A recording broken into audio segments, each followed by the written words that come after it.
வாசிப்போம். மீகா 7ஆம் அதிகாரம் 8ஆம் வசனத்தை. ஆமென். நேற்று இரவு வாசித்தோம் இல்லை, அதை வாசிப்போம்.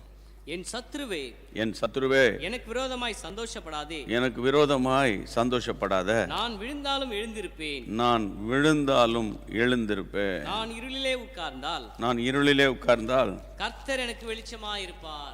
நான் இருளிலே உட்கார்ந்தால் கர்த்தர் எனக்கு வெளிச்சமாயிருப்பார். ஆமென். ஒரு கர்த்தருடைய பிள்ளைகளே, ஒரு தேவ மனிதன் நான் விழுந்தாலும் எழுந்திருப்பேன். சத்துருவை பார்த்து பேசுகிறேன். சத்துருவே, நீ சந்தோஷப்படாத. என்னை சுற்றிலும் இருள் இருந்தாலும் இருளிலே உட்கார்ந்தால் நான் உட்காருவேன் என்றால், அல்லது என்னை சுற்றிலும் ஒரு இருள் வரும் என்றால், என் ஆண்டவர் எனக்கு வெளிச்சமாக இருப்பார். விழுந்தாலும் எழுந்திருப்பேன். Amen. Hallelujah. I will rise again. மீண்டும் நான் எழும்புவேன். மீண்டும் நான் கர்த்தர் என்னை பின்மாற்ற ஆவியிலிருந்து கர்த்தர் என்னை தூக்கி எடுப்பார். பின்மாற்றத்தை குறித்து நிறைய கொஞ்சம் டீட்டெயிலாக நேற்று அதிகாலையில் நான் பேசினேன். இன்றைக்கி இந்த வாரம் முழுவதும் இதை பற்றி தான் பேச போகிறோம்.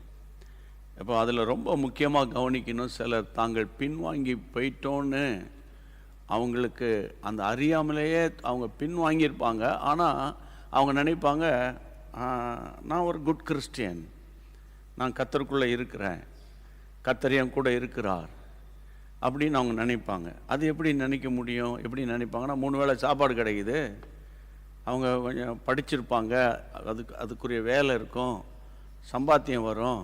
இன்றைக்கி எல்லாமே நம்ம சம்பாத்தியத்தை, பணத்தை பேஸ் பண்ணி தானே நம்ம ஆண்டவர் நல்லவரா கெட்டவரான்றதை தீர்மானிக்கிறோம் இல்லையா? ஒருத்தர் நல்ல பயங்கர வசதி வாய்ப்போடு அப்படி விலை உயர்ந்த ஒரு வாகனத்தில் இறங்கினார்னா, Lord has blessed him abundantly அப்படிம்போம். ஒருத்தர் ஆட்டோவில் இறங்குறாருன்னு வைங்க, பாவம் அந்த ஆளை கர்த்தர் ஆசீர்வதிக்கலாம். எனக்கு அன்பான கர்த்தருடைய பிள்ளைகளே, நம்ம கான்செப்டே தவறாக போச்சு. வெளி வட்டாரத்தை பார்த்து நம்ம என்ன பண்ணுறோம், நம்மளை ஆண்டவரை நம்ம ஆண்டவரையே மந்திரவாதியாக தான் நம்ம பார்க்குறோம். ஆனால் நீங்கள், அதுக்கு தான் நான் அடிக்கடி சொல்லுவேன், ஒவ்வொரு இப்படிப்பட்ட கட்டத்தில் பைபிள் ரீட் பண்ணணும், பைபிள் வாசிக்கணும். ஆமென். கர்த்தருடைய பிள்ளைகளே, இப்போ நீங்கள் நினைக்கலாம், ஆண்டவர் அறியாத மக்கள்லாம் நீங்கள் தான் சொல்லுங்கள், அவங்களுக்கு தான் தெரியுமா, அவங்களுக்கெல்லாம் சத்தியம் தெரியுமா, அவங்களாம் எப்படி இருக்கிறாங்க? நல்லோர் மேலும் தீயோர் மேலும் மழையை வர்ஷிக்க பண்ணுகிற கர்த்தர் நம்ம ஆண்டவர். ஆமென். ஆனால் பாயிண்ட் என்னென்னா, இங்கே உலகத்தில் ஒரு பைபிள் வாசிக்கிற லாசரு என்ற ஒரு பிச்சைக்காரன், பயங்கர சரீரம் முழுவதும் பருக்களால் இருந்தவன், அந்த பெரிய சம்பூர்ணமாய் வாழ்ந்த இரத்தாம்பரம் உடுத்தினவன் வீட்டு வாசலில் கிடந்தான் இல்லை, அந்த பெரிய ஐஸ்வர்யவான். அதனால் ஐஸ்வர்யத்தை பார்த்து நீங்கள் மயங்கிடக்கூடாது. மயங்காமல் இருந்தால் ஐஸ்வர்யம் உங்களை தேடி வரும். நீங்கள் மயங்க ஆரம்பிச்சிங்கன்னா அவன் ஸ்லீப்பிங் டோஸ் கொடுத்து அவன் கட்டுக்கோப்புக்குள்ளே உங்களை வச்சுக்கிடுவான். அதனால் பண விஷயத்துக்கு மாத்திரம் செத்தாலும் சரி, பண விஷயத்தில் மாத்திரம் you have to be very very very careful. அதனால் பணம் கொடுத்து உங்களை விலைக்கு வாங்கிற என்ன முடியாதுங்கிற ஒரு ஆணித்தரமான அசைக்க முடியாத நம்பிக்கையிலும் விசுவாசத்தில் நீங்கள் ஓடணும். சரி, அப்போது நான் விழுந்தாலும் எழுந்திருப்பேன். என் அன்பு தேவனுடைய பிள்ளைகளை, இந்த நாட்களில் நிறைய பேர் இந்த பின்மாற்றத்தை பற்றி பேச மாட்டாங்க. நான் பின்வாங்கிட்டேன்னு சொல்ல மாட்டாங்க. நான் முன்ன மாதிரி எனக்கு டைம் இல்லை, நான் பிஸி ஆகிட்டேன், சரியா, பிஸி ஆகிட்டேன், கொஞ்சம் படித்தவங்க கொஞ்சம் ஸ்ட்ரெஸ் ஆயிடுச்சு, இப்போ என் குடும்பத்தில் ஒரு பிரச்சனையாக இருக்குது அப்படின்னு நாங்கள் பிரிஞ்சிட்டோம் அப்படின்னு சிலர் சொல்லாமல், இந்த காலத்தில் இப்போ கொஞ்சம் பிரேக் எடுத்துருக்குறோம் அப்படின்ற மாதிரி சொல்கிறதெல்லாம் நம்ம சமீபத்தில் கேட்குறேன். பிரேக் எடுத்துருக்குறோம். நல்லா இப்போ வேலைக்கு போகிற ஒரு ஆள் எனக்கு ஒரு 2 மாதம் கொஞ்சம் ஒரு ரெஸ்ட் பண்ணணும்னு டாக்டர் சொல்லியிருக்கிறாங்க. ரொம்ப நேரம் உட்காரக்கூடாது, ரொம்ப நேரம் நிற்கக்கூடாது, அல்லது ரொம்ப ஸ்ட்ரெயின் பண்ணக்கூடாது, ஏதோ டாக்டர் அட்வைஸ் பண்ணியிருக்கிறாங்க. அப்படின்னா எனக்கு ஒரு பிரேக் கொடுங்கன்னா பரவாயில்ல. சண்டை போட்டு போயிட்டு உட்காந்து நான் பிரேக் எடுக்கிறேன்னா இது என்ன இது? அதெல்லாம் என்னென்னா, அவங்க இதெல்லாம் பாவம். நம்ம என்னத்தை சொல்கிறது? அது அந்த வீட்டுக்குள்ளே சாத்தான் நுழைஞ்சு அந்த பிள்ளைகளை பிரித்து வச்சிருக்கிறான். ரட்சிக்கப்பட்ட வீட்டை பற்றி தான் நான் பேசிக்கிட்டு இருக்கிறேன். ரட்சிக்கப்பட்ட வீட்டை பற்றி தான் பேசுகிறேன். அப்போ கர்த்தருடைய பிள்ளைகளை அங்கே ஏதோ ஒரு பின்மாற்றத்தின் ஆவி அங்கே கிரியை செய்தது. அதனால தான் அங்கே உடைதல். அதை கண்டுபிடிச்சிட்டோன்னு வைங்க, சாத்தானை நம்ம வெட்கப்படுத்திடலாம். இப்போது இந்த பின்மாற்றத்தை குறித்து பைபிளில் நான் யோசித்த போது உடனே என் மைண்டுக்கு வந்தவர் பேதுரு தான். நீங்கள் நல்லா கவனிக்கணும். ஒரு மனுஷனுடைய விழுகை பற்றி தான் உலகம் பேசும். அவன் அப்படி பண்ணிவிட்டான், அவன் பண்ணிவிட்டான், அவன் யார் தெரியுமா, ஐயோ யோ யோ யோ யோ ஐயோ யோ யோ யோ யோ நீங்கள் பார்த்தீங்களா? நான் பார்க்கல, ஆனால் ஐயோ யோ யோ யோ யோ. நல்லா கவனிக்கணும். அதாவது மனுஷன் பார்க்கிற விதமாய் கர்த்தர் நம்மளை பார்க்கறது இல்லை, இல்லையா? மனுஷன் பார்க்குற விதமாய் கர்த்தர், மனுஷர் ஒருத்தர் பார்க்குறோம், அதை மாதிரி கர்த்தர் பார்க்க மாட்டார். அப்படி பார்த்தார்னு வைங்க, அது நம்ம நியாயப்பிரமாண காலம் போல தான் இருக்கும். ஆமேன். உடனே அக்கினி வரும், அத்தனை பேரை பட்சித்து போடுவாங்க. உடனே அக்கினி வரும், பூமி பழக்கம் டபார்னு எல்லாம் உள்ளே போயிடுவாங்க. அது மாதிரி எல்லாம் நியாயப்பிரமாண காலம் ஆயிரும். இது கிருபையின் காலம். அப்போ கிருபையின் காலத்தில் தேவன் கிருபாசன தண்டையில் இருக்கிறார், இல்லையா? அப்போ நான் ஒரு காலத்தில் இப்படி இருந்தேன், அப்படி இருந்தேன், இப்படி ஆயிட்டேனே என்று நீங்கள் மனம் துவண்டு போயிட்டு இருக்காதீங்க. சில பேர் அதெல்லாம் பேசுவாங்க. நான் எவ்வளோ நேரம் ட்ராவல், ஒரு நாளைக்கு எவ்வளோ கார் ட்ரைவ் பண்ணுவோம் தெரியுமா, ஒரு நாளைக்கு எவ்வளோ தூரம் சைக்கிள் ஓடுவோம் தெரியுமா, ஒரு நாளைக்கு நான் ஒரு நாளைக்கு அப்போல்லாம் ஒரு நாளைக்கு எத்தனை இட்லி சாப்பிடுவேன் தெரியுமா? சில சொல்கிறது ஒரே நேரத்தில் 10 நிமிஷத்தில் 50 இட்லி சாப்பிட்றேன், 25 இட்லி சாப்பிட்றேன். இப்போ 2 இட்லி கூட சாப்பிட முடியல. சில பேருக்கு அது வேதனை. நல்லா புரிஞ்சுக்கோங்க ஐயா. யாராவது ஒரு இட்லி கூட கிடைக்காத ஏராளமான மக்கள் அங்கே உட்காந்துக்கிட்டு இருக்காங்க. இப்போ என்னால் அது சில பேருக்கு இது அப்படி இருந்தால் தெரியுமா, நான் இப்படி ஆக்டிவாக இருந்தேன் தெரியுமா, அப்படி இப்படின்லாம் சொல்லிக்கிட்டு நீங்கள் அதெல்லாம் தூக்கி எறிஞ்சிருங்க தூர. கர்த்தருக்கும் எனக்கும் இருக்கிற உறவு சரியாக இருக்கிறதா? உறவின் அடிப்படையில் கர்த்தருடைய பிள்ளைகளை. அப்போ அந்த பேதுருவை குறித்த சத்தியத்தை நம்ம எத்தனையோ முறை தியானம் பண்ணாலும் இன்னைக்கு ஆண்டவர் இன்னும் நமக்கு ஒரு சத்தியத்தை சொல்ல விரும்புகிறார். பேதுரு உங்கள் எல்லாருக்கும் தெரியும், அவருக்கு ஆண்டவருக்கும் ஒரு கொஞ்சம் கூட உறவில்லாத காலத்தில் கர்த்தர் அவரை கெனசரேத்து கடல் அருகே சந்தித்தார். கர்த்தர் அவரை ஆசீர்வதித்தார், அவரை பயன்படுத்தினார். அவருக்கு மற்ற சீஷர்களை விட அவருக்குள்ள ஒரு ஒரு ஒரு ஒரு ஒரு ஒரு புது பலனையும் நல்ல கெப்பாசிட்டியும் கர்த்தர் கொடுத்திருந்தார். நல்ல ஸ்மார்ட்டாக தேவனுக்காக கிரியை செய்தவர்.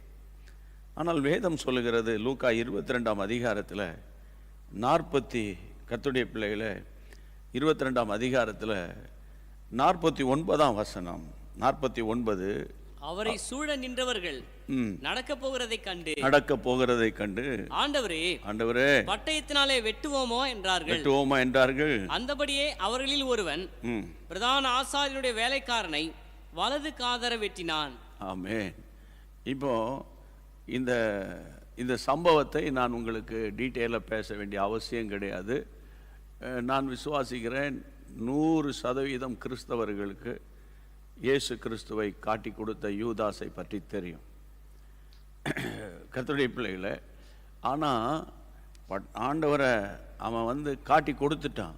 நான் யார் மேலே போய் யாரை முத்தம் கொடுக்குறேனோ அவர் தான் ஜீசஸ்ன்னு சொல்லி பேசி வச்சுக்கிட்டு ரூபாய் பணத்தை வாங்கிக்கிட்டு அவன் காட்டி கொடுக்கும்போது வேதம் சொல்லுகிறது, யூதாசே முத்தத்தினாலேயா மனுஷகுமாரனை காட்டி கொடுக்குறாய் அப்படின்னு சொல்லும்போது மற்ற சீஷர்கள்லாம் சூழ நிற்கிறாங்க. அதில் வசனம் சொல்லுகிறது, அவர்களில் ஒருவன் பிரதான ஆசாரியனுடைய வேலைக்காரனை வலதுக்காரரை போய் வெட்டிவிட்டான். அவர்களில் ஒருவன் யார்? யோவான் 18:10 படி பேதுரு என்று நம்ம அறிந்து கொள்ள முடியும். அப்போ இதை நீங்கள் யோசிங்க. இது இவருடைய விழுகை, இவர் விழுந்து போன ஒரு மனிதன் என்பதை இது காண்பிக்கிறது. எப்படி சொல்கிறீங்க பிரதர்? விழுந்து போனவன் ஆவிக்குரிய ஜீவியத்தில் அவன் அந்த ஸ்டாண்டில் நிற்கல, அவன் பேக் ஸ்லைட் ஆன ஒரு மனுஷன். எப்படி சொல்கிறீங்கன்னா, ஜீசஸ் மினிஸ்ட்ரியில் ஒரு நாளாவது யாராவது உங்களை பிடிக்க வந்தாங்களா, உங்களுக்கு விரோதமாக பேசுனாங்கன்னா கையில் கத்தி வச்சுட்டு இருங்க, வந்தால் வச்சு 4 இழுப்பு இழுத்துருங்கன்னு ஆண்டவர் சொல்லி கொடுக்கல. ஆனால் வசனம் சொல்லுகிறது பட்டயத்தை எடுத்து வெட்டிவிட்டான் பேதுரு. அது விழுகையை குறிக்கிறது, பட்டயம்.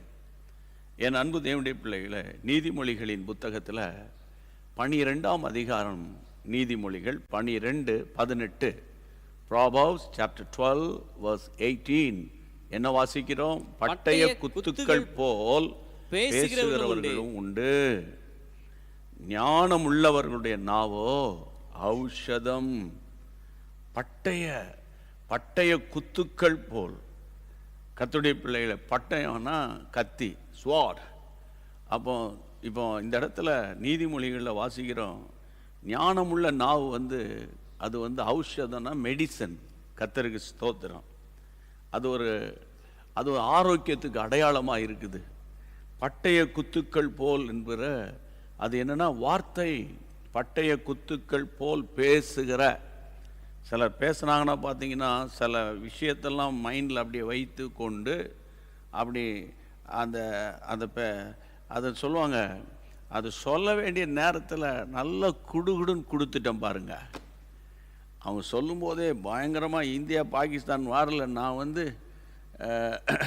ஹெலிகாப்டரில் குதிச்சு, ஏன்னா அங்கே இருக்கிறவனெல்லாம் தீர்த்து கட்டிட்டு திரும்ப ஹெலிகாப்டரில் ஏறி இறங்கிட்டேன் பாருன்னு சொல்கிற மாதிரி இவங்க என்ன மாதிரி கொடுக்க வேண்டியதை நான் ஒன்று சொல்கிறேன். நிறைய விசுவாசிகள் நீங்கள் புரிஞ்சுக்கிறீங்க, நீங்கள் நல்லா ஜெபம் பண்ணுறீங்க, நல்லா பைபிள் வாசிக்கிறீங்க, ஆனால் அந்த சொல்ல வேண்டியது மாத்திரம் அந்த சறுக்கு அப்படின்னு சொல்கிறதெல்லாம் பார்த்தீங்கன்னா, ஏன் அதில் விடுதலை இல்லை?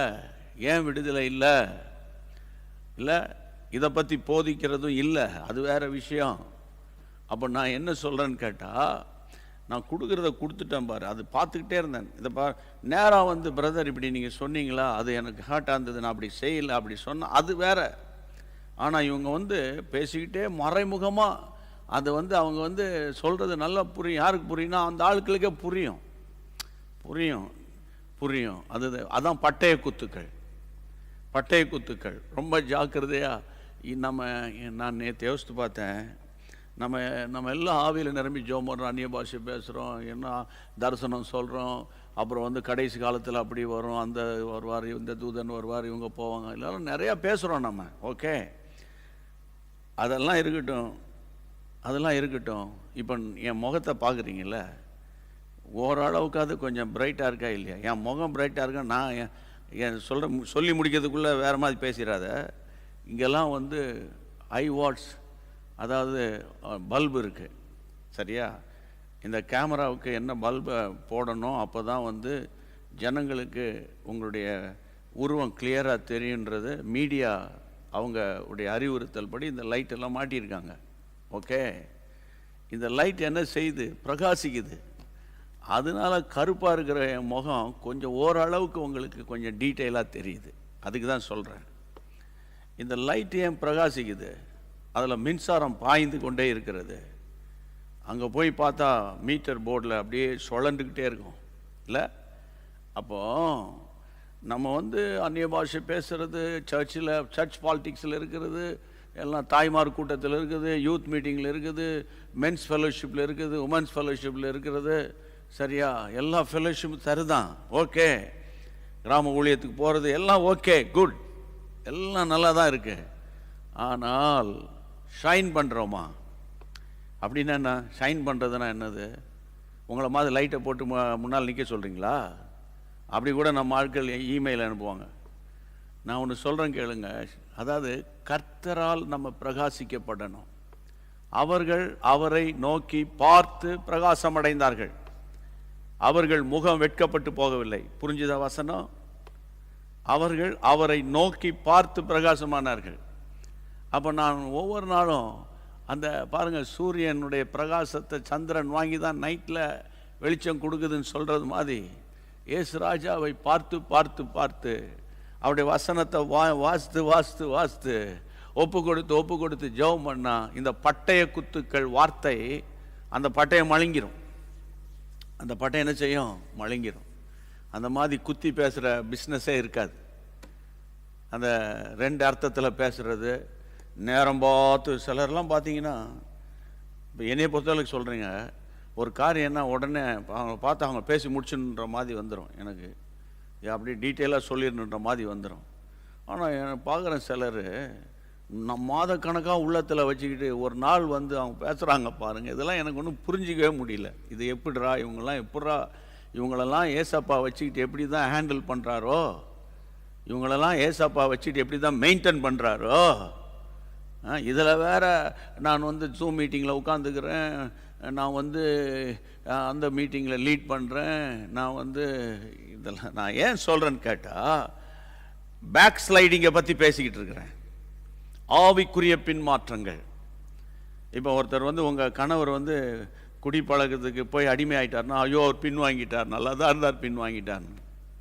அது வந்து பகிரங்கமான பின்மாற்றம், அல்லாவிட்டால் வெளியரங்கமான பின்மாற்றம். ஓகே, இவர் வந்து பட்டயத்திட்டு வெட்டி விட்டான் பாருங்க. 3.5 வருஷம் ட்ரைனிங் கொடுத்தார, இதையா சொல்லி கொடுத்தாரு? ரைட். 54ஆம் வசனம், லூக்கா எழுதின சுவிசேஷம் 22:54. அவர்கள் அவரை பிடித்த பின்பு பிரதான ஆசாரனுடைய வீட்டில் கொண்டு போய் விட்டார்கள். பேதுருவும் தூரத்தில் பின் செல்லுகிறான்.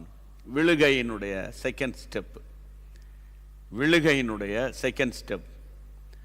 நல்ல நம்ம வந்து கரெக்டாக எங்கள் கணவருக்காக சூப்பராக பேசுகிறாரு, அந்த பாருங்கள் அவருக்காக தான் பேசுகிறாரு, இன்றைக்கி பார்த்து அவர் இல்லாமல் போயிட்டார. தயவு செய்து அப்படி யோசிக்காதீங்க. யாரையும் குற்றம் சாட்டுறதுக்கு நம்ம யார்? நம்ம ஒருத்தர் மேலேயும் நம்ம குற்றம் சாட்ட முடியாது. ஆமென். கர்த்தருடைய பிள்ளைகளே, தேவன் நீதிபரர். நம்மை நாமே உய்த்து, அதுதான் முக்கியம். இங்கே வேதம் சொல்லுகிறது 54ஆம் வசனத்தில் தூரத்தில் பின் செல்ல ஆரம்பிச்சிட்டான். உங்களுக்கு ஏற்கனவே சொல்லியிருந்தேன், லூக்கா 5ஆம் அதிகாரத்தில் இயேசு அவரை சந்தித்த போது படகு, வலை, மீன், காலியான படகுல நிரம்பி வழியுது, வலையை கிழியுது, எல்லாத்தையும் விட்டுட்டு, ஏசப்பா தயவுசெய்து என்னை விட்டு பாவியாக என்மேல் நான் பாவியான மனுஷன் என்னை விட்டு போங்கப்பான்னு சொல்லுவார். லூக்கா 5ல் ஆண்டவர் விஷயம் தெரியாதா, ஃபாலோ மீ அப்படின்ட்டு சொல்லிட்டு போயிடுவார். அவன் பாடுகள்லாம் விட்டுட்டு அவர் பேரை பின்னால் போயிடுவான். பின் சென்றான், அழகான வார்த்தை அங்கே இருக்குது.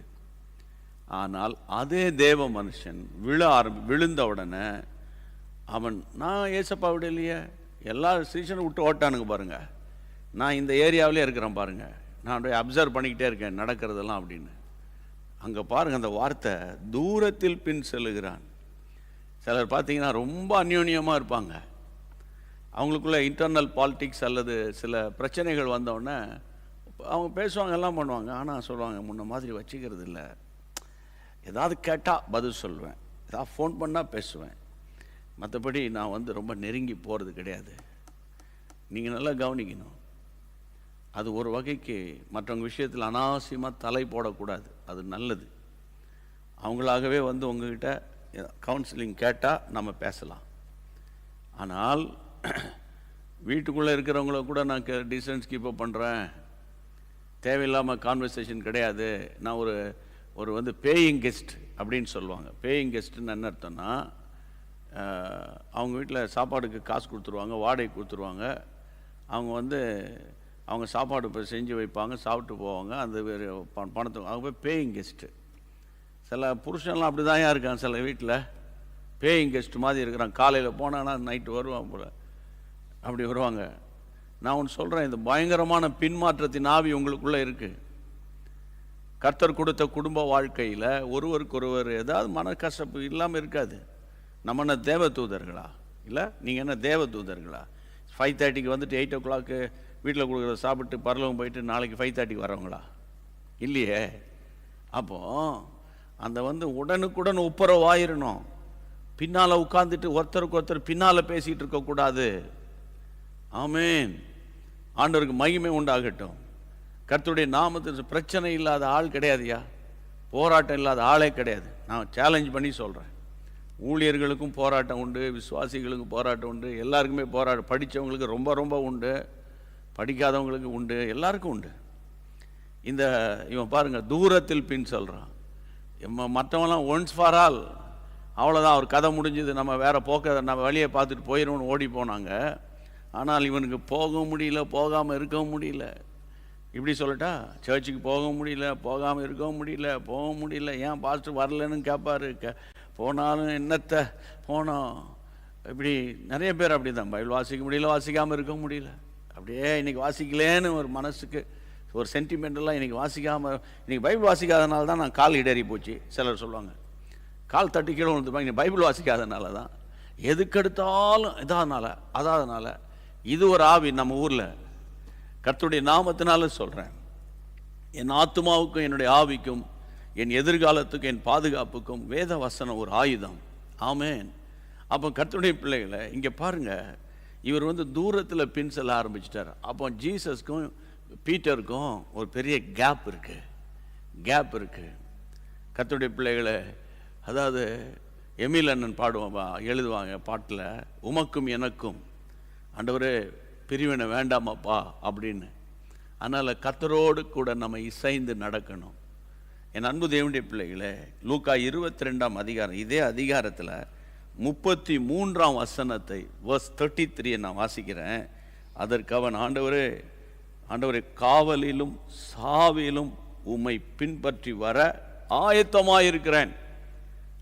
அவர் வார்த்தை பார்த்தீங்களா? ஆண்டவரே நீங்கள் ஜெயிலுக்கு போனாலும் ஆண்டவரே நான் உங்க கூட வந்துடுவோம்ப்பா ஜெயிலுக்கு.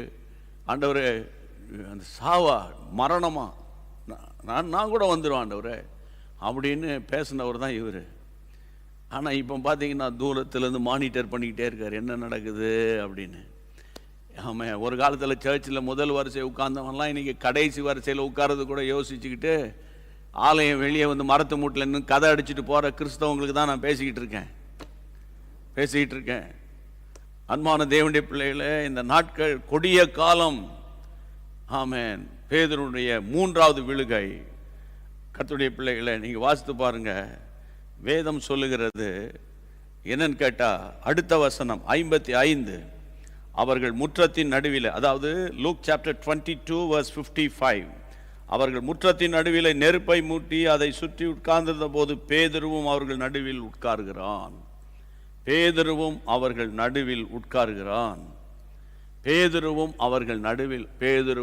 அதை ஏன் நான் சொல்லிக்கிட்டே இருக்கிறேன்னா, அவங்க என்ன இப்போ விசுவாசிகள் கூட்டமா, அல்லது பரிசுத்தவான்கள் கூட்டமா, அல்லது இயேசப்பாவினால் தெரிந்து கொள்ளப்பட்டவர்கள் கூட்டமா, இயேசு ராஜாவுக்கு பின் செல்லுகிற கூட்டமா?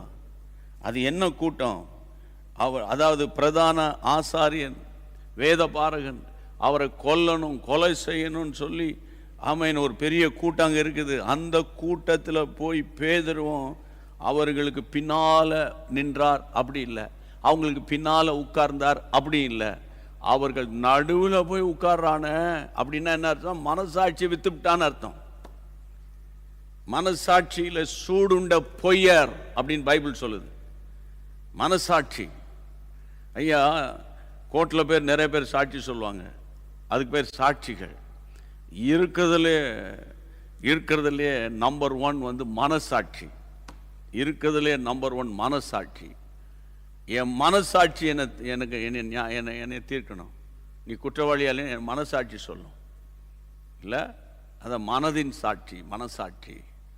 அப்போ இன்னைக்கு பாருங்க, எவ்வளோ கொஞ்சம் ஒரு ஃபியூ டேஸில் அதை அதாவது இயேசுவை கர்த்தருடைய கொஞ்சம் மணி நேரத்தில் அவனுடைய லைஃப் ஸ்டைலே மாறி போச்சு. சாவியில் நான் அவன் பின்பற்று வருவேன்ப்பா, ஜெயிலுக்கு வந்தாலும் கூட வருவேன்னு சொன்னவன் அவிசுவாசிகள் கூட்டத்துக்குள்ளே எப்படி போக முடியும்? இல்லை, எப்படி போக முடியும்? சரி, அவன் நடுவில் போய் உட்கார்ந்துருக்கிறானே, எவ்வளோ தைரியம்! இன்னைக்கு நிறைய பேர் கர்த்தருடைய பிள்ளைகளை நான் உங்களுக்கு அன்போடு சொல்கிறேன், அன்போடு தான் சொல்வேன். ஏன்னா நம்ம தேவன் ஒருவருக்கும் தூரமானவர் அல்ல. இந்த வாரம் ஏன் நான் இதை விழுந்தாலும் எழுந்திருப்போன்னு பேசுகிறேன். நீங்கள் எழுந்திருக்க போறீங்கன்னு சொல்கிறேன் நான். ஆமென். ஆனால் நீங்கள் கர்த்தர் உன்னை எழுப்பிடுவார்னு அப்படியே நான், அதாவது கர்த்தருடைய பிள்ளைகளை உள்ள கேன்சர் வியாதியை வச்சுக்கிட்டு மேலே டோலா 650 கொடுத்து அந்த பெயினை கொஞ்சம் அப்படி அதுக்கு நான் வரல. கர்த்தருடைய பிள்ளைகளை வசனம் அழகாக சொல்லுகிறது பாருங்க. அப்போ இப்படிப்பட்ட மனுஷன் அவிசுவாசிகள் கூட்டத்தில் போய் உட்கார்ந்துட்டானே, எவ்வளோ பெரிய வேதனை! அவிசுவாசிகளின் கூட்டத்தில் ஒருவன் கிறிஸ்துவுக்குள்ளே இருந்தால் அவன் புது சிருஷ்டியாக இருக்கிறான். பழைய ஃப்ரெண்ட்ஷிப், எப்படி சொல்கிறேன், பழைய பெண் ஃப்ரெண்டு, பழகாலம், அது எனக்கெல்லாம் அதெல்லாம் பழக்கம் கிடையாது. எனக்கு முன்னால் என்னோட ஒரு 10 வருஷம் சீனியருக்கெல்லாம் அதில் ரொம்ப இன்வால்வ்டான இருந்தாங்களாம். அந்த காலத்தில் பென் ஃப்ரெண்டு. இப்போ வந்து அதாவது ஸ்டைலாக சொல்லுவாங்க, அதாவது FB ஃபேஸ்புக் ஃப்ரெண்ட்ஸு. கர்த்தருடைய பிள்ளைகளை இன்றைக்கி நான் உங்களை பார்த்து சொல்கிறேன், எனக்கெல்லாம் ஒன்றுமே புரிய மாட்டேங்குது. உண்மையை சொல்கிறேன். நீங்கள் எனக்கு சொல்லுங்கள், நான் வந்து வெளிச்சத்துக்குள்ளே வந்த பிறகு இருளுக்குள்ளே இருக்கிறவனோடு கூட எப்படியா நான் மணிக்கணக்காக பேச முடியும்? இதுக்கு நீங்கள் லைவ் சேட்டில் பதில் போடுங்க. வாட்ஸ்அப்பில் எனக்கு மெசேஜ் அனுப்புங்க. அதுக்கப்புறம் இப்போ லைவ் சேட்டில் நான் பார்க்குறேன். எனக்கு அதெல்லாம் பார்க்க முடியாது. வாட்ஸ்அப்பில் நான் வந்து வெளிச்சத்துக்குள்ளே வந்த பிறகு ஆண்டவர் சொல்கிறாரு, அதாவது you are my children, you are all my children. ஆண்டவர் சொல்கிறார், நீங்களாம் என் பிள்ளைங்க இல்லையா? Once you are in darkness, ஒரு காலத்தில் நீ வந்து இருளில் இருந்தடா, இப்போ நீ ஒளிக்குள்ளே வந்துட்டடான்றார். நான் இருளுக்குள்ளே இருக்கிறவனோட இங்கே இருந்துக்கிட்டு நான் வந்து இன்டர்நெட்டில் எப்படி கனெக்ட் பண்ணி பேசிகிட்டு இருக்க முடியும்னு எனக்கு தெரிய மாட்டேங்குதுயா. நீங்கள் எனக்கு பதில் சொல்லுங்கய்யா. அப்போது நான் என் சரீரம்தான் வெளிச்சத்தில் இருக்குது, என்னுடைய ஸ்பிரிட் வந்து இருளோடு இருக்குது. அதுதான் அர்த்தம். இங்கே பாருங்க, அவர்கள் நடுவில் போய் உட்கார்ந்து இருக்கிறான். 2 கொரிந்தியர் 6ஆம் அதிகாரத்தில் கர்த்தருடைய பிள்ளைகளே, 2 கொரிந்தியர் 2 கொரிந்தியன் சாப்டர் 6ல் நம்ம 16ஆம் வசனம் வாசிக்க கேட்கலாமா? தேவனுடைய ஆலயத்துக்கும் விக்கிரகங்களுக்கும் சம்பந்தம் ஏது?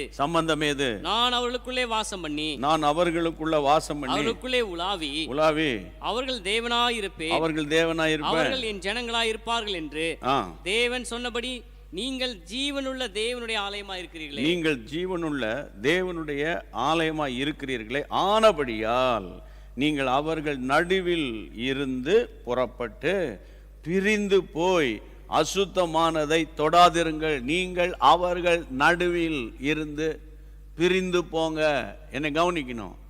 அவர்கள் நடுவில், யார் நடுவில்? நீ தான் ரட்சிக்கப்பட்டு ஏசப்பா ஏற்றுக்கொண்ட பிள்ளைகள் எல்லாரோட, அவங்க வந்து ஹிந்துவோ இஸ்லாமியர்களோ அல்லது ஜைன மதத்தோ சீக்கியரோ அல்லது நோ காட் என்று சொல்லுகிற நாத்திகர்களோ எல்லாருமே நம்ம எல்லாரையும் நம்ம அதிகமாக நேசிக்கணும்.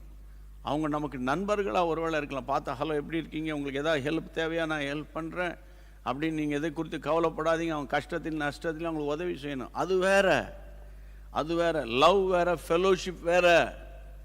ஆமாம், சில கிறிஸ்தவங்க பார்க்குறாங்க, ஒய்ஃபை விட்டுட்டு ஃப்ரெண்ட்ஸோட சிங்கப்பூர் சுற்றுற விசுவாசிகளோடு பேசுகிறேன்.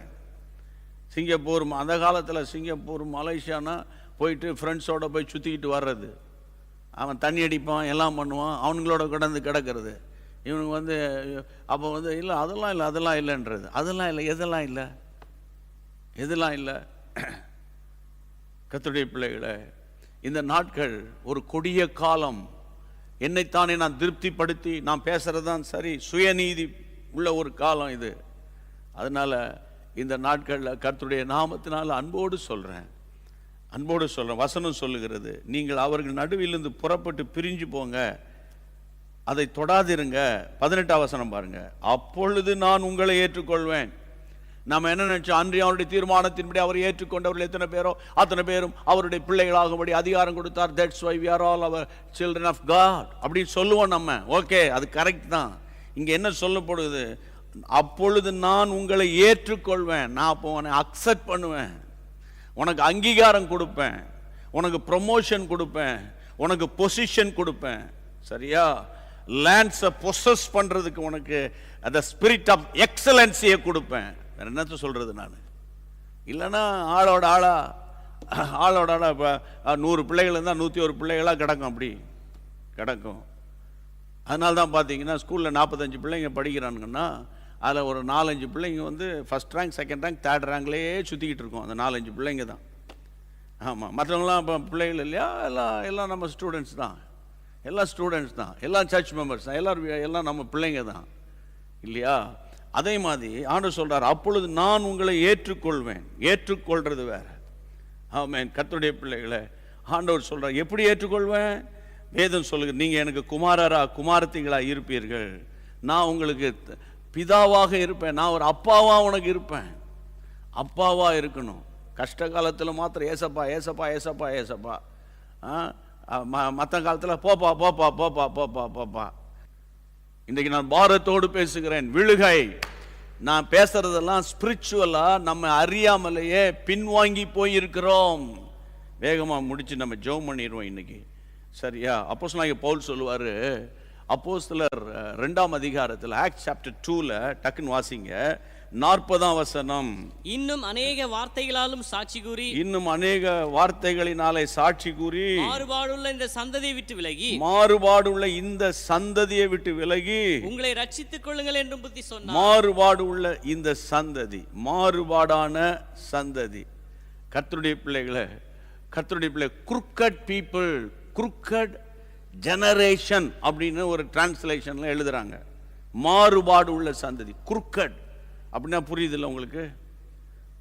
அப்போ தேவனுடைய பிள்ளைகளை மாறுபாடு, இப்போ ரட்சிக்கப்பட்டாங்க ஆண்டவர் மாதிரி, நான் இப்போ என்னப்பா செய்யணும், நான் சாடங்க ரட்சிக்கப்படுங்க அப்படின்னு இப்போ பேதர் சொல்லிட்டு, அது மட்டும் இல்லை, இந்த மாறுபாடான சந்ததியை விட்டு நீ உன்னை விலக்கிக்கோப்பா.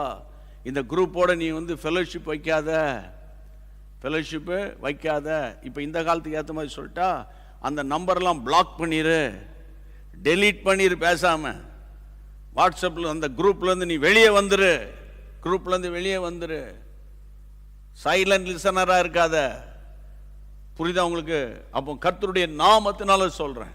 நான் பேசுறது இதெல்லாம் எழுதி வைக்கல, வசனத்தை தான் எழுதி வைப்பேன். ஆனால் இதெல்லாம் ஆவியானவங்களோடு சொல்கிற ஒரு காரியம். ஜெபம் பண்ண போகிறோம், சரியா? அப்போ எனக்கு அன்பான கர்த்தருடைய பிள்ளைகளை, அடுத்த விழுகை 1 2 3 பாயிண்ட் சொன்னேன். 4வது பாயிண்ட் தான் நமக்கு தெரியும். 56லேருந்து 60 வரைக்கும் அவன் மறுதலித்த சம்பவம். அது பாருங்க, அந்த பாயிண்ட் நம்பர் 1, 2, 3 அந்த எக்ஸ்ட்ரீமாக போய்கிட்டே இருக்கு பாருங்க. முதல்ல வெட்டினா, அப்புறம் தூரத்தில் பின் சென்றான், அப்புறம் பின் சொன்னோன்னா அந்த அந்த அந்த அவிசுவாசி கூட்டம் வந்தோன்னா அங்கே போய் அவன் செட்டில் ஆகிட்டான். அதுக்கப்புறம் பார்த்தீங்கன்னா கர்த்தருடைய பிள்ளைகளை மறுதலிக்கிறதுல அவருக்கு பிரச்சனையே கிடையாது. நான் ஞானஸ்நானம் எடுத்தேன்னா அதெல்லாம் இல்லையா, நீ கிறிஸ்தவனா, அதெல்லாம் இல்லை, சும்மா சும்மா சும்மா ஏதோ கூப்பிட்டாங்கன்னு போனேன், அவ்வளோதான் அவ்வளோதான். நீங்கள் ஆவியில் நிரம்பி அந்நிய பாஷை பேசுவீங்களான்னு உங்கள் பிஷப் கேட்டால், ஆமாம் உங்கள் பாதிரியார் கேட்டால், அதெல்லாம் இல்லையா, சும்மா போயா. நீங்கள் பக்கா 1ஆம் நம்பர் கள்ளன். ஆமாம், that is my personal experience with the holy spirit அப்படி சொல்லணும். அதான் இன்னைக்கு ரொம்ப முக்கியம். சரி, இப்போ முடிக்க போகிறேன். கர்த்தருடைய பிள்ளைகளை ஜெபம் பண்ணலாம். இந்த விழுகைக்கு என்னையா காரணம்? இப்படிப்பட்ட ஒரு பிரமாதமான ஒரு கேரக்டர் பீட்டரு அல்லது பேதுரு, விழுகைக்கு காரணம் என்ன? 22ஆம் அதிகாரம் 45 வாசிங்க. லூக்கா 22:45 வேகமா. அவர் ஜெபம் பண்ணி முடித்து எழுந்திருந்து சீஷரிடத்தில் வந்து அவர்கள் துக்கத்தினாலே நித்திரை பண்ணுகிறதை கண்டு நீங்கள் நித்திரை பண்ணுகிறது என்ன, சோதனைக்கு உட்படாதபடிக்கு எழுந்திருந்து ஜெபம் பண்ணுங்கள். வாசிங்க அடுத்த வசனம். அவர் அப்படி பேசுகையில் ஜனங்கள் கூட்டமாய் வந்தார்கள். போதும், எழுந்திருந்து கர்த்தர் சொல்லுகிறார், நீங்க சோதனைக்கு உட்படாதபடி எழுந்திருந்து ஜெபம் பண்ணுங்கப்பா. அப்ப இவங்க விழுந்து போனதுக்கு காரணம் பேதர் தான். அதில் ரொம்ப ஸ்மார்ட் ஃபெலோ, அவர் தான் வந்து சீனியர் மேனு, முக்கியமான ஆள். அவரே அங்கே வந்து விழுகைக்கு காரணம் என்னன்னா, ஒரே வார்த்தை சொல்ல, ஜெப குறைவு. நைட்டில் ஜெபிக்க விடுறாங்க. இப்போ இதுலேருந்து நான் என்ன கற்றுக்கொண்டேன்னா, பகலில் ஜெபிக்கிறத விட காலையில் ஜெபிக்கிறதுல, ஈவினிங்கில் இப்படி உட்காந்து வாட்ச் பண்ணி நீங்கள் ஜெபிக்கிறீங்களா, தேங்க்யூ ஸோ மச், அதை செய்யுங்க, விட்டுறாதீங்க.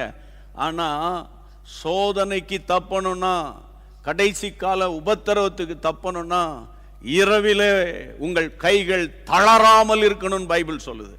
கர்த்தருக்கு தோத்திரம். அப்போ எனக்கு அன்பான கர்த்தருடைய பிள்ளைகளே, இந்த நாட்களில் ஒன்று சொல்லட்டா, அதுக்கு அடுத்த வசனம், அடுத்தடுத்த வசனங்கள் 61ல் அவன் அறிய நானுக்கு தெரியாது சொன்ன உடனே இயேசு திரும்பி பார்த்தார். அந்த இயேசுவின் முகத்தை பார்த்த உடனே ஆண்டவர் சொன்ன அந்த வார்த்தை, சேவல் கூவுறதுக்கு முன்னே அது அந்த சேவல் கூவுது, அதெல்லாம் உங்களுக்கு தெரியும். உடனே அவன் வந்து மனம் கசந்து அழுதான். அதுதான் ஒரு மனுஷனுக்கு தேவை. இன்னைக்கு நான் உண்மையிலே பாவம் செஞ்சிட்டேன், உண்மையிலேயே துரோகம், என் ஒய்ஃபுக்கு நான் துரோகம் பண்ணிவிட்டேன், உண்மையிலேயே நான் வந்து இதை செஞ்சிருக்கக்கூடாது, நான் கள்ள கணக்கு எழுதி காசு பறிச்சு விட்டேன், ஆமாம், சர்ச் ஃபண்டில் இருந்து டீயை குடிச்சிட்டேன், சர்ச் ஃபண்டில் இருந்து நான் வந்து ட்ராவல் எக்ஸ்பென்ஸ்ன்னு போட்டுட்டேன், இதெல்லாம் தப்பு தான் அப்படின்னு நீங்கள் உணர்வுள்ள இருதயத்தோடு கண்ணீர் விட்டு அழுதா, அந்த கண்ணீரை பார்த்தோன்னே நம்ம ஆண்டவருடைய இருதயம் மாறிடும்யா. ஆனால் யூதாஸுக்கு அந்த வாய்ப்பு இல்லை. அவன் கடந்து ஆண்டவருக்கு வந்து சிலுவை தண்டனைன்னு சொன்ன உடனே நேராக ஓடுறான். இந்தாயா நான் உங்ககிட்ட தாயா 30 வெள்ளி காசை வாங்கினேன், தயவுசெய்து வாங்கிக்கிடுங்க. அவன் சொல்லிட்டானுங்க, அது ஓம்பாடு அவர் பாடு போயிட்டு வாங்க. நேராக தேவாலயத்துக்கு ஓடனான் இருக்கு. நான் ஒன்று புரிஞ்சுக்கோங்க, நீங்கள் ட்ரெடிஷ்னல் கிறிஸ்டியன்ஸ்னு சில நேரத்தில் பேசுவேன், சண்டே கிறிஸ்டியன்ஸ்ன்னு பேசுவேன், ஃபெஸ்டிவல் கிறிஸ்டியன்ஸும் பேசுவேன். புரியுதா உங்களுக்கு? அது நான் என்ன சொல்கிறேன்னா, ஆலயத்தில் ஓடுறதுனால அங்கே ஒர்க் அவுட் ஆகாது. புரியுதா? இயேசுவை அறியாத மக்கள் அங்கே ஆலயம் இருக்குன்னா இங்கேருந்து பார்க்கும்போதே அவர் சிலுவை அப்படி போட்டுக்கிடுவாங்க. பாவம், அவனுக்கு வந்து தெய்வத்தினுடைய மகிமை தெரியாது. ஆனால் அவனுடைய விசுவாசத்தை கர்த்தர் பார்த்து அவனை ஹானர் பண்ணிடுவார். ஆனால் உனக்கு சர்ச்சுன்னா என்ன தெரியும், எலெக்ஷன்னா என்ன தெரியும், ஓட்டு யார் போடணும்னு தெரியும், யார் வின் பண்ணுவான்னு தெரியும், அதெல்லாம் தெரியும் உனக்கு. அது மாதிரி ஆதி ஆகமத்திலேருந்து வெளிப்படுத்தல் விசேஷம் வரைக்கும் எல்லாம் தெரியும். நீ தூரத்துலேருந்து இப்படி சிலுவை போட்டு போவியா? கஷ்ட காலத்தில் வந்து அந்த ஆண்டவர் சொல்லிட்டார, மனுஷ கட்டின ஆலயத்தில் நான் இல்லடாடே அப்படின்னு சொல்லிட்டார்ல நமக்கு. அப்போ பாருங்க, பேதுருக்கும் யூதாஸுக்கும் உள்ள ஆண்டவர் சொல்கிறார், யூதாஸ் என் சிநேகிதனே, மை ஃப்ரெண்ட் அப்படின்னு தான் சொன்னார். கடைசி நேரத்தில் கூட கர்த்தருடைய நாமத்தினால சொல்கிறேன், ஒப்பு கொடுத்து கையை வைத்து ஜெபம் பண்ணிடுவோம். ஆமாம் கர்த்தருடைய பிள்ளைக்கு. அதே நேரத்தில் இயேசுவே என்ற எங்கேயாவது ஒரு மூலையில் போய் அழுது புலம்பி இருந்தானா, ஒருவேளை தெய்வம் இறங்கி இருக்கலாம். அவன் தேவாலயத்தில் போய் அந்த காசை வீசி அடிக்கிறான். கர்த்தருக்கு தோத்திரம். கர்த்தருடைய நாமத்தினால அவன் வந்து நாண்டு கொண்டு செத்தான் என்று உங்க எல்லாருக்கும் தெரியும். காரணம், சாத்தான் அவனுக்குள்ள புகுந்தான். பின்மாற்றத்தின் ஆவி வந்தால் சாத்தான் உள்ளே போயிடும். எல்லாரும் கைகளை உயர்த்தி, ஆண்டவரே எனக்கு நான் இன்னைக்கு உங்களுக்கு எந்த ஏரியாவில் கர்த்தர் உங்களை டச் பண்ணாருன்னு எனக்கு தெரியாது, ஆனால் உங்களோடு கர்த்தர் பேசினார் என்பதை நான் ஆவியில் உணர்கிறேன். ஜெபம் பண்ணிடுவோமா? நல்ல பிதாவே, உம்முடைய பிள்ளைகளோடு நீர் பேசின ஜீவனுள்ள வார்த்தைகளுக்காக கோடி ஸ்தோத்திரங்களப்பா. மனுஷன் முகத்தை பார்க்கிறான், கர்த்தரோ இருதயத்தை பார்க்குறீங்கப்பா. உம்முடைய பிள்ளைகள் என்னை உயிர்ப்பியும் என்னை உருவாக்கும், ஆதி அன்புக்கு கொண்டு வரும். ஜப குறைவு தான் காரணம். இரவு ஜபம் ஃபெயிலியர். என் லைஃப்ல இரவு ஜபமே கிடையாது. ஆண்டவரே, சோதனை காலத்தில் தப்புவதற்கு ஏதுவான ஜபம் இல்லையே என்று யாரெல்லாம் ஆண்டவர் வேதனையோடு என் கூட சேர்ந்து ஜபிக்கிறாங்களோ அவங்க கைகளை உங்களுடைய கைகளோடு நாங்கள் இணைக்கிறோம். 2 கைகளை உயர்த்துங்க. ஆமென். கைகளை உங்களுடைய கைகளோடு இணைக்கிறோம் ஐயா. உயிர்ப்பியோ இயேசுவின் நாமத்தில் ஒரு சமாதானம் வருவதாக. கர்த்தர் உம்முடைய பிள்ளைகளை உயிர்ப்பிக்கிறீர். ஏனென்றால் you are our prayer answering God. ஜெபத்தை கேட்டீங்க ஆண்டவரே, அதற்காக கோடி ஸ்தோத்திரம். சமாதானத்தின் தேவன் இன்றைக்கு இரவு உம்முடைய பிள்ளைகளுக்கு நல்ல உணவையும் உறக்கத்தையும் கொடுத்து காலையில் ஜெபத்தோடு எழும்ப உதவி செய்யும். இயேசுவின் நாமத்தில் ஜெபிக்கிறோம் பிதாவே. Praise God. Amen. அன்பான தேவனுடைய பிள்ளைகளே, இச்செய்தி உங்களுக்கு மிகுந்த ஆசீர்வாதமாக இருந்ததென்று நாங்கள் நம்புகிறோம். தொடர்ந்து எங்கள் செய்திகளை கேட்டு கர்த்தருக்குள் ஆசீர்வதிக்கப்பட ஜீசஸ் மீட்ஸ் மினிஸ்ட்ரீஸ் என்கிற எங்கள் யூடியூப் சேனலை சப்ஸ்கிரைப் செய்யுங்கள். மேலும் உங்கள் ஜெப உதவிக்கு எங்களோடு நீங்கள் தொடர்பு கொள்ள வேண்டிய தொலைபேசி எண் 9842252836 மற்றும் 7299546363. Email gpsrobinson@hotmail.com. கர்த்தர் உங்களை ஆசீர்வதிப்பாராக.